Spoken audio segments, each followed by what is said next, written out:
नई रानी के गर्भवती होने का समाचार जब उसकी सौतनों को मिला तो उनके तन बदन में आग लग गई। वे अंदर तक जल भुन गई। सभी रानियों ने आपस में विचार किया कि नई रानी तो पहले ही राजा की बहुत प्रिय है, वो अपना अधिकतर समय उसी के साथ बिताते हैं। बच्चा होने के बाद तो उसका और अधिक ध्यान रखा जाएगा। राजा उस कुल्टा को ही अपनी पटरानी बना लेंगे। हम सभी का तो वर्चस्व ही खत्म हो जाएगा। नई रानी हमारे साथ दासियों जैसा व्यवहार करेंगी। नहीं नहीं, हम ऐसा कदापि नहीं होने देंगी। वो सभी सलाह मशवरा करके नई रानी को क्षति पहुंचाने की अलग अलग युक्तियां सोचने लग जाती हैं। परंतु बड़ी रानियों का कोई भी प्रयास सफल नहीं हो पा रहा था, क्योंकि नई रानी राजलक्ष्मी उन्हें कभी अकेले नहीं मिलती। कभी राजा के आदेश अनुसार कुलगुरु उन्हें कथा सुनाते मिलते तो कभी उनकी दासियां उनके साथ होती। कभी प्रजा के लोग उन्हें घेरे रहते तो कभी खुद राजा ही उनके साथ होते। ऐसे में रानियों को कभी अपने मकसद को अंजाम देने का मौका ही नहीं मिला। इसी तरह समय बीत रहा था। रानी राजलक्ष्मी का गर्भावस्था का समय लगभग पूरा होने को आया था,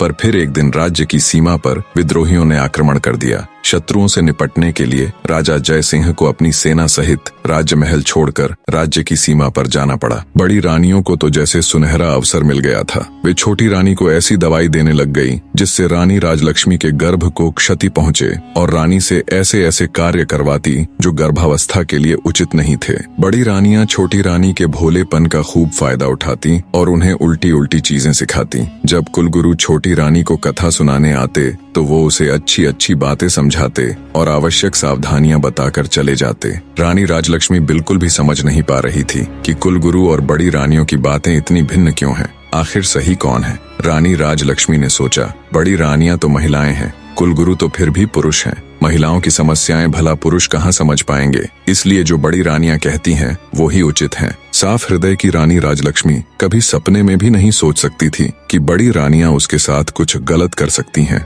इसलिए वो आंखें बंद करके जो और जैसा बड़ी रानियां उसे करने के लिए कहती वो बिल्कुल वैसा ही करती। एक दिन रानी राजलक्ष्मी को प्रसव पीड़ा होनी शुरू हो गई। उसने बड़ी रानी से कहा, दीदी मुझे बहुत दर्द हो रहा है, कुछ समाधान कीजिए कि प्रसव कैसे होगा। ये सुन बड़ी रानी सिर से पैर तक जलकर राख हो गई।